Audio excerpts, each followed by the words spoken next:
Assalamualaikum dan salam sejahtera. Kembali lagi bersama dengan saya Tengku Rup Channel. Guys, apa kabar kalian yang menonton video ni? Didoakan agar semuanya di dalam keadaan yang sehat dan baik-baik saja. Jadi seperti biasa guys, untuk kali ini saya masih lagi mereaksi berkaitan dengan pemilu yang berlaku di Indonesia pada tahun 2024 ini. Guys, sebenarnya serius saya bagi tahu bahawa apa yang telah berlaku di Indonesia banyak memberi impak yang positif yang saya tengok boleh dijadikan contoh ataupun dijadikan satu inspirasi. Kerana apa yang berlaku di Indonesia, ada sebahagian perkara itu belum ada dilakukan di Malaysia guys dalam proses berkempen ataupun politik di Malaysia. Jadi untuk tahun ini saya mengikuti perjalanan kempen dan juga pemilu ini, sehinggalah saya dapat satu kesimpulan bahawa proses politik yang berlaku di Indonesia, mereka sudah mencapai satu kematangan dalam berpolitik. Itu antara perkara yang saya lihatlah. Dan selain daripada itu, media-media Malaysia juga turut memberi support ya, dan juga memberi informasi berkaitan dengan suasana politik di Indonesia. Dan kebanyakan media Malaysia juga sama ya, mereka banyak mengatakan bahawa proses pemilu yang berlaku di Indonesia banyak perkara yang boleh dijadikan sebagai contoh sekiranya di Malaysia ini dilaksanakan ya. Kerana antara perkara yang saya tengok di Indonesia untuk pemilu 2024 ini, sentimen-sentimen yang sensitif mereka tidak bahaskan ya. Dan untuk calon-calon presiden, mereka sebenarnya menggunakan dasar pada program kebajikan, sementara kalau di Malaysia ni masih lagi ada sedikit ya menggunakan sentimen agama yang mempengaruhi pilihan pemilih untuk mereka punya calon-calon ataupun untuk mereka punya pengundi-pengundi bakal mengundi mereka. Itu salah satu daya tarikan sebahagian pemimpin gunakan untuk teknik berkempen mereka. So di Indonesia mereka sudah cukup matang ya saya tengok, kerana walaupun terdapat jutaan ratusan juta manusia ataupun jiwa yang ada di Indonesia, tetapi mereka sukses. Saya tengok ketiga-tiga calon presiden mereka telah sukses memperjuangkan misi dan visi serta ideologi mereka tanpa menyentuh soal agama, soal etnik. Bayangkan guys, kalau jutaan rakyat begitu memang payah untuk dikendalikan. Dan Indonesia adalah antara negara nombor 3 ya yang terbesar demokrasi yang berlaku di dunia ini. Jadi apapun kita lihat di sini, mungkin ada satu perkara yang boleh dijadikan juga inspirasi berkaitan dengan hal yang berlaku di Indonesia. Jadi untuk tajuk yang saya react pada kali ini yaitu Prabowo Gibran menang, Malaysia heran, sentimen agama tak laku di Indonesia. Jadi apapun saya mau semak dan juga melihat bagaimana perkara ini dalam proses pemilu yang berlaku di Indonesia. Apakah perkara-perkara yang boleh dijadikan sebagai inspirasi dan juga boleh dijadikan contoh, mungkin boleh digunakan di Malaysia. Jadi langsung kita saksikan klip video ni. Jom.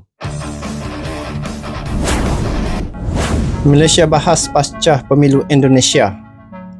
Pembahasan mengenai pemilu di Indonesia tidak hanya terjadi di media besar Malaysia, tetapi juga di media kecil seperti Selangor TV. Di situ mereka mengamati bahwa dalam debat pemilu Indonesia kali ini fokus lebih pada program-program daripada isu-isu agama atau perpecahan seperti di Malaysia. Tetapi apa yang berbeza dengan Malaysia dan juga di Indonesia yang saya rasa kita perlu pelajari ialah kita tidak mengamalkan budaya politik lama. Maksudnya politik lama dengan sentimen kaum, bangsa, agama dan sebagainya. Kerana macam yang Saudara Fakhruddin sebut dalam jawapan awal beliau kepada soalan kepada moderator tadi, ialah apabila generasi muda ni dah mula membahaskan soal dasar. Gibran faham pasal hilirisasi, Prof Mahfud tidak faham soal nikel dan sebagainya. Jadi dia orang dah membahaskan perkara itu. Jadi inilah sebenarnya cabaran besar dalam konteks kelompok muda pada hari ini, ialah membawa politik idea. Maksudnya Gibran ni dia punya umur belum lagi sampai 40-an guys, tetapi sudah membahaskan tentang sumber daya alam yang besar di Indonesia ya.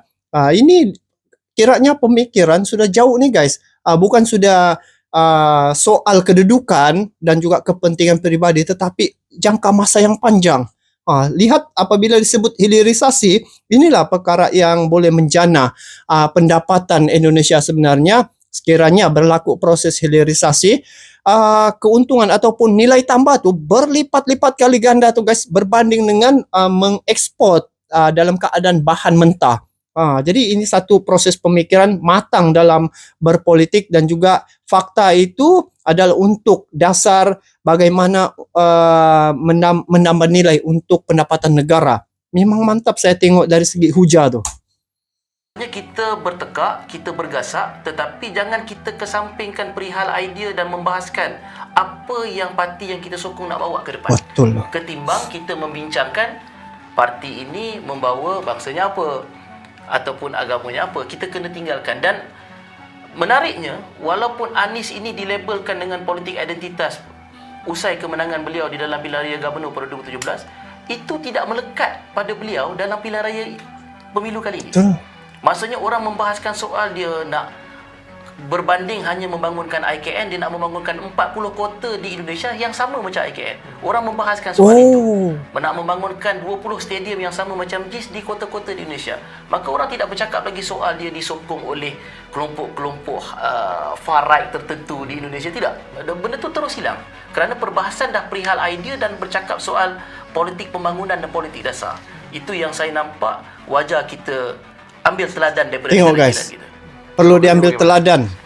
Menarik bila Cik Dayat tekan. Ini anak muda Malaysia ni. Ini ada satu part lagi di mana ketiga pasukan kemenangan yang saya jumpa di Jakarta pada hari itu menggunakan ChatGPT.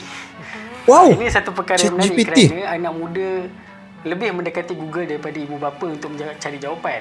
So, pasukan kempen kali ini menggunakan teknologi AI dan sebagainya. Sebenarnya dibangunkan oleh kerajaan, oleh pemerintah Pak Jokowi dan sebagainya, tetapi bagaimana ChatGPT itu boleh mempengaruhi, memberi persoalan, memberi jawapan kepada anak muda, itu adalah satu perkara yang Menarik ni guys. ChatGPT kan dia satu sistem, bila kita tanya dia boleh jawab logik, dan juga dia hampir-hampir pada yang tepat itu guys. Walaupun tidak 100% tepat, tetapi dia boleh jadi sebagai satu rujukan. Contoh, bagaimanakah cara memilih calon presiden dengan dia punya sikap seumpama ini. Contohlah begitu kan. Tetapi bila saya dengar begini, artinya penggunaan teknologi itu sudah menyerap. Jadi dari segi kematangan, dari segi pemikiran itu memang didasari dengan satu fakta yang memang baik untuk dijadikan sebagai panduan. Masya Allah, mantap. Ini bagus nih guys. Perkara itu paling dekat untuk mempengaruhi anak muda selain pada ibu bapa dan rakan-rakan. Jadi saya rasa itu adalah satu inovasi pendekatan politik yang saya rasa akan berlaku di Malaysia tidak lama lagi menjelang beberapa pilihan raya akan datang. ChatGPT dan sebagainya itu adalah perkara yang penting. Dan seperti mana yang saya lihat apa yang berlaku pada hari ini, struktur yang diletakkan oleh Pak Jokowi itu di Indonesia itu adalah cukup saya rasa signifikan. Kerana apa yang dilihat oleh Jokowi yang orang ramai tak nampak, mungkin tak nampak di sini, adalah bagaimana Jokowi meletakkan pembangunan itu di luar Jakarta. Dah tak ada Jakarta sentris. Jakarta itu dah tidak ada.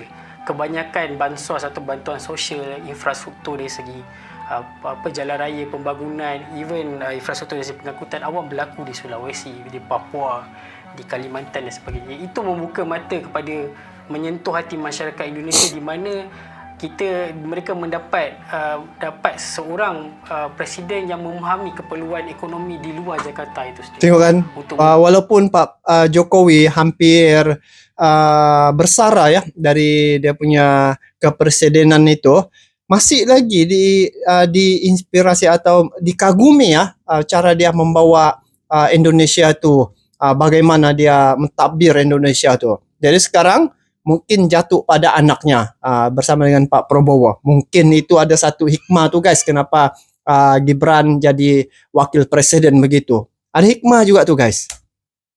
Membangunkan Indonesia itu memerlukan semua wilayah provinsi dan kepulauan-kepulauan kecil itu sekalipun memerlukan pembangunan, dan ini disentuh oleh pemerintahan Pak Jokowi sepanjang dua penggal, khususnya pada penggal kedua. Dan ini saya rasa menarik untuk ditelusuri oleh pemimpin di Malaysia, di mana apabila kita melakukan sebuah dasar itu, yang penting sekali adalah untuk memastikan rakyat itu dekat, memahami apa yang ingin disampaikan oleh pemerintah ataupun kerajaan tentang dasar-dasar yang telah mereka buat. Tidak semestinya, kadang-kadang dasar itu hanyalah simple. Macam Jokowi memberi bantuan bansos atau bantuan seperti makanan. Dan kalau kita lihat ketika 3 calon presiden, Anies menceritakan tentang pendidikan gratis, Prabowo menceritakan tentang makanan gratis untuk, dan Ganjar pula menceritakan tentang internet gratis. Semuanya berkenaan dengan rakyat, yang menyentuh jiwa, menyentuh keperluan ekonomi rakyat seharian. Itu saya rasa paling penting untuk pemimpin di Malaysia boleh mengambil iktibar bagaimana kita ingin melihat ataupun memastikan masyarakat itu memahami dasar yang telah dibuat oleh pemerintah. Pada masa yang sama, ia merapatkan lagi. Pemilu Indonesia berhasil keluar dari masalah sentimen agama karena lebih fokus pada pemilihan pemimpinnya. Sedangkan di Malaysia, pemilu berfokus pada pemilihan partai politik dan anggota parlemen, bukan Perdana Menteri, sehingga sentimen agama dan etnis lebih sulit dihindari. Jadi pengaruh Jokowi dalam pemilu ini begitu tinggi, dan semua parti politik kalau kita lihat, even calon-calon presiden ini tidak menafikan pembangunan ataupun apa yang ingin dibawa Jokowi itu adalah tepat untuk Indonesia. Cuma dari segi perbezaan, dari segi konsep, falsafahnya, mungkin dari segi pendekatannya bagaimana, dan itu sahaja yang saya rasa pemilu kali ini menunjukkan bahawa Indonesia sekarang ini tengah bukan gopoh tetapi tengah gairah untuk ke depan. Hampir 70% mengatakan ekonomi mereka mungkin stagnan, tidak berubah dan sebagainya. Tetapi populariti Jokowi tetap 80%, 75%. Ini memberi signal ataupun masyarakat telah memberi signal awal kepada pemimpin Indonesia bahawanya leadership is very important untuk Indonesia maju ke depan. Tidak ada kompromi untuk seorang leadership itu lemah. Perlu meneruskan leadership itu dengan pelan-pelan perancangan yang lebih baik untuk masa akan datang. Dan kalau kita menyentuh Gen Z ataupun millennial, adalah satu fenomena di Indonesia di mana kalau kita lihat sendiri bagaimana saudara Hidayat katakan tadi, Prabowo telah menukar beberapa taktik dan sebagainya. Tapi taktik yang ditukarkan itu adalah berakar kembali kepada rakyat. Daripada general yang kita kenal daripada 2009, general, tetapi hari ini kalau kita lihat kempen-kempen semua mendasari kepada rakyat. Mana-mana sekalipun rakyat, hingga kan ada fenomena gemoy dan sebagainya. Itu datang daripada popularitinya daripada rakyat itu sendiri. Betul lah, sampai keluar lagu Okey Gas ya, pendekatan Pak Jokowi. Saya tengok walaupun Pak Jokowi pula minta maaf, Pak Prabowo, pendekatan Pak Prabowo walaupun dia joget nampak macam keras begitu, tetapi untuk mendekati rakyat dia dia kiranya berkorban dia punya status tu sebagai Menteri Pertahanan demi untuk mendekati rakyat, kerana saya tengok dia ni dari hati ke hati. Jadi itulah kalau tengok dia menarik, dia macam bersilat ada juga guys. Maaf saja, tapi itulah yang saya nampak. Tetapi itulah pendekatannya pada rakyat, dan ketiga-tiga calon presiden ini juga mempunyai visi untuk membangunkan Indonesia juga. Sebenarnya ketiga-tiga ini ada ingin memajukan Indonesia, cuma dari segi itulah dasar konsep ya. Jadi itu yang membezakan mereka. Tetapi dari segi populariti itu Pak Jokowi kan dia sudah mempunyai pengalaman mengikut Pak Jokowi lagi. Pak Prabowo sudah berpengalaman dalam mengikuti Pak Jokowi beberapa tahunnya, hampir 10 tahun, dan dia punya pengalaman dari segi bagaimana hubungan dengan dunia luar ya, sebab dia Menteri Pertahanan, banyak pergi ke negara-negara di sekitar ada di dunia ini.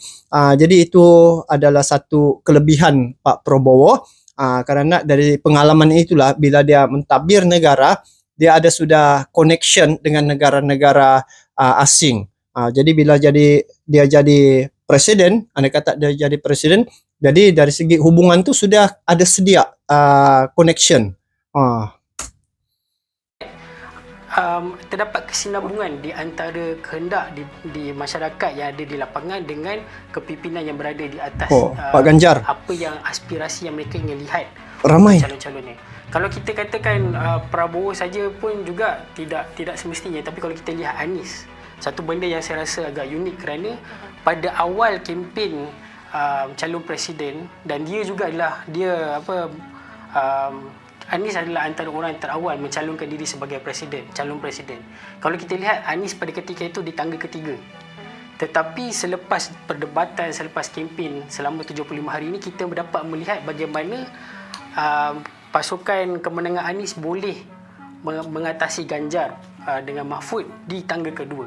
Dan ini kalau kita lihat satu dinamik politik Indonesia di mana apa-apa sekalipun boleh berubah dalam beberapa fasa dan sebagainya. Dan ini saya rasa satu pendekatan yang boleh kita pelajari di Indonesia, kalau kita boleh amati bagaimana dinamik politik itu berubah dengan budaya dan apa orang kata contestation politik yang saya rasa agak sihat berbanding kita menyanggah antara satu sama lain, tetapi idealisme yang dibawa ke hadapan kepada rakyat itu memberi mereka kelebihan untuk dipilih sebagai calon presiden itu sendiri.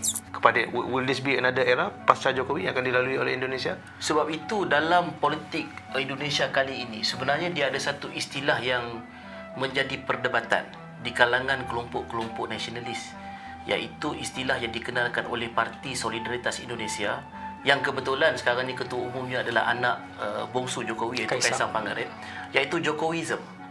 Maksudnya inilah satu bentuk budaya pembangunan, pola pembangunan negara Republik Indonesia yang baru berteraskan bagaimana Jokowi. Sebab itu kalau kita melihat tadi apa yang disampaikan oleh Sir Fakhur Razi tadi dan ulasan daripada kedua-dua moderator pun, sebenarnya it's all about continuity. Akhirnya this is real politics. Kalau kita melihat Indonesia dikejutkan dengan keluarnya video dirty votes dalam tempoh 72 jam sebelum hari pengundi. Dengan mengambil kira, saya ingat beberapa view daripada berapa ni, cecah 10 juta daripada beberapa platform. Kalau kita ingatkan memang akan ada setback dengan berbondong-bondong orang ke TPS pagi tadi kan. Tetapi ternyata kempen itu berbeza. Hasilnya itu menunjukkan Prabowo boleh cecah. Sedangkan kalau ikutkan survey adalah dapatan awal, mereka menjangkakan Prabowo akan lead dalam 52 ke 50%. Tetapi hampir semua kaji selidik quick poll yang dibuat pada hari ini menampakkan, termasuk kedai kopi sebentar tadi, 58%. Maksudnya ada hike yang agak drastik sebenarnya.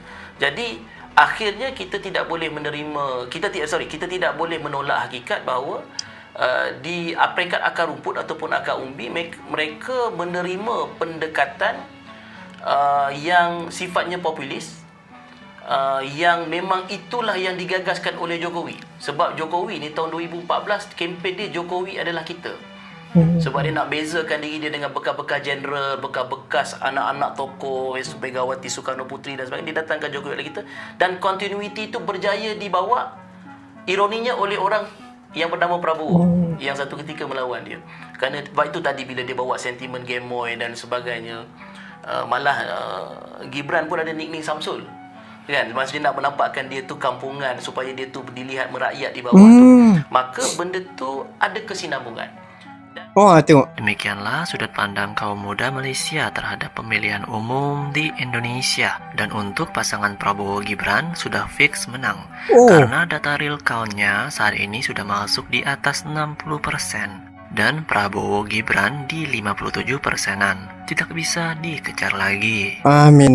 Mudah-mudahanlah siapapun ya. Kalau dilihat di sini Pak Prabowo lah yang akan memimpin Indonesia menjadi presiden untuk Republik Indonesia. Nah, jadi apapun yang telah berlaku sepanjang pemilu ini, di situ ada beberapa perkara yang perlu diambil contoh ataupun boleh dijadikan sebagai satu inspirasi yang boleh dicontohi ya oleh pemimpin-pemimpin di Malaysia ketika berpolitik ya. Antaranya mengelakkan daripada menyentuh sentimen perkauman ya, kerana itu salah satu yang boleh memecahkan ya masyarakat di Indonesia, walaupun hampir 300 juta jiwa, isu-isu seumpama ini tidak wujud, tidak hadir, tidak ada. Jadi kebersamaan ya, itulah mereka pegang sebenarnya. Berbeda tetapi satu, Bhinneka Tunggal Ika itu. Jadi itu satu yang harus dicontohi ya, baik dicontohi saya tengok. Dan kedua dari segi sentimen agama, begitu juga. Tadi etnik, lepas tu agama, sentimen yang lain yang sensitif lah. Perkara itu tidak ada satu orang pun calon presiden yang membahas ataupun mengeluarkan kata-kata seumpama itu. Jadi sepanjang kempen berjalan dengan lancar, dan inilah satu kematangan proses pemilihan yang saya tengok di Indonesia untuk tahun 2024 ini. Dan ini rentetan juga saya tengok daripada hasil daripada Pak Jokowi sebelum ini. Dia ni daripada orang yang biasa. Lepas tu bila dia menjabat sebagai ketua negara, dia dapat membentuk Indonesia itu dengan baik dan juga menjadikan sebuah negara yang disegani banyak negara asing. Jadi ketiga-tiga calon presiden ini juga ada misi dan visi seperti mana juga Pak Jokowi, tetapi dari segi pembawaan itu yang berbeza. Jadi apabila melihat begini, perkara yang harus dicontohi daripada pemilu yang berlaku di Indonesia banyak sebenarnya. Jadi itu saja untuk kali ini, info yang amat bermanfaat, dan pemilu yang berlaku di Indonesia untuk tahun 2024 ini sebenarnya telah membuka minda banyak ya penganalisa politik di Malaysia, termasuklah media massa, lepas tu termasuklah ahli-ahli politik dan juga pertubuhan-pertubuhan yang melihat perjalanan pemilu yang berlaku di Indonesia. Jadi guys, kalian teman-teman di Indonesia, memang kalian telah mencapai satu kematangan proses berpikir untuk pemilihan ataupun untuk politik itu, dan telah terbukti walaupun dalam 300 juta jiwa tu dalam proses perjalanan kempen ataupun pemilu itu tidak ada berlaku sebarang masalah. Jadi itu satu keunikan ya. Kalau negara-negara asing sudah ribut nih guys, negara-negara yang mempunyai jumlah penduduk yang ramai sudah ribut, banyak sudah nih berlaku baku hantam, tetapi di Indonesia dapat diatasi tanpa sebarang masalah. Itu hebatnya Indonesia. Jadi itu saja untuk kali ini. Kita bertemu lagi di video akan datang. Sampai jumpa lagi. Assalamualaikum warahmatullahi wabarakatuh.